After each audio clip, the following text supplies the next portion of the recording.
नमस्कार। आज हम बात करने वाले हैं हिंदी साहित्य के एक बहुत ही खास उपन्यास के, जिसने मतलब पीढ़ियों को प्रभावित किया है, धर्मवीर भारती का गुनाहों का देवता। हमारे पास इस कहानी से जुड़े कुछ अंश हैं, कुछ लम्हे हैं जो कह सकते हैं इसके दिल को छूते हैं। हाँ, बिल्कुल। और आज हमारी कोशिश रहेगी इन्हीं अंशों के जरिए कहानी की आत्मा तक पहुंचने की।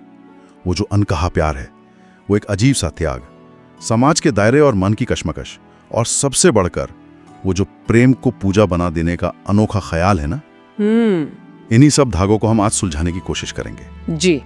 कहानी की एक पंक्ति है जो मुझे हमेशा याद रहती है, जैसे पूरे उपन्यास का सार कह देती हो। कभी कभी प्रेम पाना जरूरी नहीं होता, कभी कभी प्रेम बस महसूस किया जाता है, बिना कहे, बिना पाए, बिना किसी नाम के। वो प्रेम जो पूजा बन गया। वाह, बहुत गहरी बात है। हाँ, तो इसी पूजा वाले प्रेम की गहराई में चलिए उतरते हैं आज। बिल्कुल। कहानी हमें ले जाती है इलाहाबाद विश्वविद्यालय के कैंपस में। माहौल है पढ़ाई लिखाई का, बहस मुबाहिजों का, और यही मिलते हैं हमें चंदर और सुधा। चंदर एक कह सकते हैं तेज दिमाग वाला सीधा साधा छात्र, अपने प्रोफेसर डॉक्टर शुक्ला का चहेता, और सुधा उन्हीं प्रोफेसर साहब की बेटी। जी। और उनकी जो शुरुआती मुलाकातें हैं उनमें गजब की सहजता है, एक हल्कापन है। मुझे याद आता है वो सीन जहां सुधा मजाक में चंदर से पूछती है, चंदर भाई आज फिर नोट्स पूरे नहीं किया आपने? हाँ। और चंदर का वो बेफिक्र जवाब, जब तुम्हारे जैसे होशियार लोग साथ हों तो मेहनत कौन करे। ये जो हंसी मजाक है, इसी में कहीं एक अनदेखे अनकहे रिश्ते की नींव पड़ रही थी, है ना? बिल्कुल। और ये शुरुआती बातचीत ये सिर्फ हंसी मजाक नहीं है, ये एक कहना चाहिए एक आरामदेह चुप्पी की बुनियाद रख रही है। इसमें दोस्ती है, बराबरी का एहसास है, लेकिन साथ ही एक खास किस्म की केमिस्ट्री भी है जो मतलब शब्दों से परे है। हाँ। जैसा उपन्यास में इशारा भी किया गया है, ये वो रिश्ता है जो नाम से नहीं एहसास से जिया जाता है। सही। ये एहसास ही बाद में इतना गहरा हो जाता है कि उसे कोई नाम देना मुश्किल हो जाता है। सही। इसकी मासूमियत में ही एक तरह से भविष्य की जटिलता के बीच छुपे हैं। हाँ, और वक्त के साथ चंदर के मन में ये एहसास, ये दोस्ती की सीमाएं लांघकर एक बहुत गहरे कोमल प्रेम में बदल जाता है। लेकिन सबसे हैरान करने वाली बात, और शायद कहानी का केंद्रीय बिंदु भी यही है, कि चंदर इस प्यार का इजहार नहीं करता। हाँ, ये बहुत महत्वपूर्ण है। क्यों? क्योंकि उसके मन में सुधा की छवि एक साधारण लड़की की है ही नहीं। वो उसे एक देवी की तरह देखता है, पूछता है। बिल्कुल। उपन्यास में एक जगह वो खुद सोचता है, सुधा मेरे लिए भावना है, वासना नहीं। उसकी मुस्कान ही मेरी पूजा है। ये विचार ही अपने आप में कितना कितना असाधारण और आदर्शवादी है। असाधारण तो है ही, और यहीं से कहानी का पूरा ढांचा खड़ा होता है मेरे ख्याल से। चंदर का सुधा को इस ऊंचे आसन पर बिठाना, उसे मानवीय इच्छाओं और कमजोरियों से परे मान लेना, इसके पीछे कई परतें हो सकती हैं। क्या ये चंदर का अपना आदर्शवाद है जो प्रेम को सिर्फ पवित्र रूप में ही देख पाता है? या शायद कुछ और? या कहीं ये अपनी ही तीव्र भावनाओं से घबराकर उन्हें एक सुरक्षित पूजनीय दूरी पर रखने का तरीका है? अगर मनोवैज्ञानिक नजरिए से देखें तो ये प्रेम से ज्यादा शायद भय का प्रकटीकरण भी हो सकता है। मतलब अंतरंगता का भय, अस्वीकृति का भय। अच्छा, ये एक अलग नजरिया है। और फिर उपन्यास का शीर्षक गुनाहों का देवता इसी बिंदु से जुड़ता है। क्या प्रेम को इतना दिव्य, इतना अलौकिक बना देना कि उसे पाने की चाहत करना भी गुनाह लगने लगे, यही पहला कदम है उस रास्ते पर जिसे दुनिया बाद में गुनाह कहेगी? हाँ, ये सोचने वाली बात है। ये प्रेम की वो शक्ल है जो जैसा कहा गया सिर्फ नजरों में था, चुप्पी में था, आत्मा में था।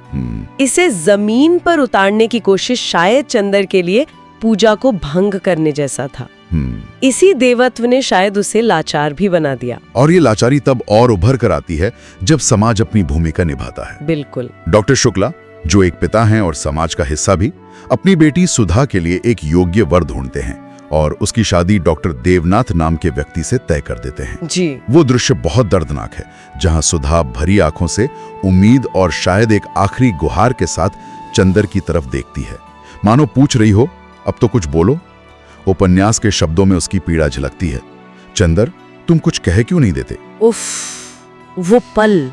लेकिन चंदर वो क्या कहता? उसके शब्द जैसे गले में ही अटक जाते हैं। वो टूटी हुई आवाज में बस इतना ही कह पाता है, कहने से क्या बदलेगा सुधा, तेरी खुशी में ही तो मेरी खुशी है। ये एक वाक्य जैसे जैसे एक पूरे भविष्य पर मोहर लगा देता है। एक चुप्पी और एक जिंदगी अधूरी रह जाती है। जैसा उपन्यास कहता है, एक शब्द न बोले बिना एक जीवन अधूरा रह गया। हाँ, ये सिर्फ एक पल की चुप्पी नहीं थी, ये एक चुनाव था जिसके नतीजे जिंदगी भर साथ रहने वाले थे। बिल्कुल सही। और यहाँ सामाजिक दबाव और व्यक्तिगत इच्छा के बीच का टकराव अपने चरम पर है। डॉक्टर शुक्ला सामाजिक कर्तव्य निभा रहे हैं। उन्हें बेटी के भविष्य की चिंता है, जो उस दौर के मानकों के हिसाब से सही है। हाँ, उस वक्त के हिसाब से तो सही था। सुधा अपनी भावनाओं और पिता के सम्मान के बीच फंसी है। और चंदर, उसका ये फैसला कि तेरी खुशी में मेरी खुशी है, क्या ये वाकई महान त्याग है, या कुछ और? या ये अपनी भावनाओं का सामना करने से बचने का एक रास्ता? या शायद उस आदर्श प्रेम को बचाने का तरीका जो उसके मन में था। हाँ, जिससे वो शादी जैसे साधारण बंधन में नहीं बांधना चाहता था। ये भी हो सकता है। ये सवाल विचारणीय है। क्या चंदेर सुधा को उसकी खुशी दे रहा था, या अपनी बनाई हुई देवी की मूर्ति को खंडित होने से बचा रहा था? उसकी चुप्पी सिर्फ उसकी अपनी नहीं थी, वो उस पूरे सामाजिक और नैतिक माहौल का नतीजा भी थी, जहां शायद खुलकर प्रेम का इजहार करना, खासकर अपने गुरु की बेटी से, एक तरह का विद्रोह माना जाता। सही कहा। ये चुप्पी चंदर की त्रासदी भी है और उस युग की सीमा भी। और सुधा की शादी के बाद चंदर की दुनिया जैसे वीरान हो जाती है। वो गहरा खालीपन, वो टीस, उससे भागने के लिए वो भटकता है। हाँ, वो भटकाव का दौर शुरू होता है। उपन्यास में जिक्र आता है पम्मी और गायत्री जैसी दूसरी महिलाओं का, जिनके पास वो शायद सुकून तलाशने जाता है, या शायद सुधा की यादों से पीछा छुड़ाने। जी। लेकिन नतीजा, हर कोशिश के बाद वही खालीपन और गहरा हो जाता है। उपन्यास की एक पंक्ति है, वो प्रेम से भागकर वासना में शरण लेने लगा, पर हर स्पर्श के बाद वही खालीपन लौट आता है। ये भटकाव कितना मार्मिक है। बहुत ज्यादा। और उसके अंदर का द्वंद्व, वो अपराध बोध, उसके अपने ही विकारों में झलकता है। वो खुद से कहता है, जिस प्रेम को मैंने देवता बना दिया, आज वही मेरी सजा बन गया है। हाँ। ये एहसास कि जिस चीज को उसने सबसे पवित्र माना, वही अब उसके दर्द और शायद उसके गुनाहों का कारण बन रही है, ये उसे अंदर अंदर तोड़ता रहता है। हाँ, वो देवता अब सजा देने वाला देवता बन गया था। ये विरह यानी जुदाई का दर्द और उसका इंसान पर असर कहानी के इस हिस्से का केंद्र बिंदु है। और यहाँ फिर वही बात सामने आती है, चंदर का सुधा को देवी बना देना। हाँ, बिल्कुल वही बात। क्योंकि उसने प्रेम का पैमाना इतना ऊंचा, इतना अवास्तविक बना दिया था कि कोई भी सांसारिक रिश्ता, कोई भी मानवीय स्पर्श उसे वो पूर्णता नहीं दे सकता था जो उसने सुधा के साथ महसूस की थी, या शायद कल्पना की थी। उसका भटकाव, जिसे समाज गुनाह कह सकता है, असल में उसके अपने बनाए आदर्श के टूटने की या उसके बोझ तले दबने की प्रतिक्रिया है। अच्छा, तो ये एक प्रतिक्रिया है, या वही उसके इन तथाकथित गुनाहों का स्रोत बन गया? ये एक दिलचस्प कनेक्शन है। ये भक्ति और पीड़ा, आदर्श और यथार्थ के बीच का एक बेहद जटिल और दर्दनाक रिश्ता है। चंदर एक ही साथ पुजारी भी है और भुक्तभोगी भी। उसका आदर्शवाद ही उसका सबसे बड़ा दुश्मन बन जाता है। उसका हर गुनाह शायद उसी देवता को चुनौती देने की एक नाकाम कोशिश थी। कहानी एक पूरा चक्कर काटकर फिर एक ऐसे मोड़ पर आती है जहां कई साल बाद चंदन और सुधा की फिर मुलाकात होती है। हाँ, वो क्लाइमेक्स जैसा। वक्त गुजर चुका है, सुधा अब पत्नी है, माँ है, जिम्मेदारियों में घिरी है, लेकिन क्या आंखों में वो पुरानी कसक अब भी बाकी है?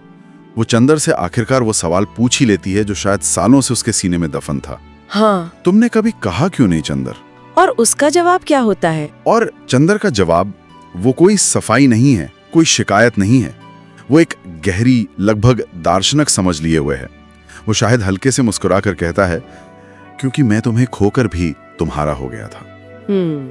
तुम मेरी प्रार्थना थी, पाने की वस्तु नहीं। वाह। इस एक पल में जैसे चंदर को अपने पूरे जीवन के उस अनकहे प्रेम का अर्थ समझ आ जाता है। उसे शायद ये एहसास होता है कि उसका प्रेम न तो कोई गुनाह था, न कोई भूल, बल्कि वो तो खुद ही गुनाहों का देवता था।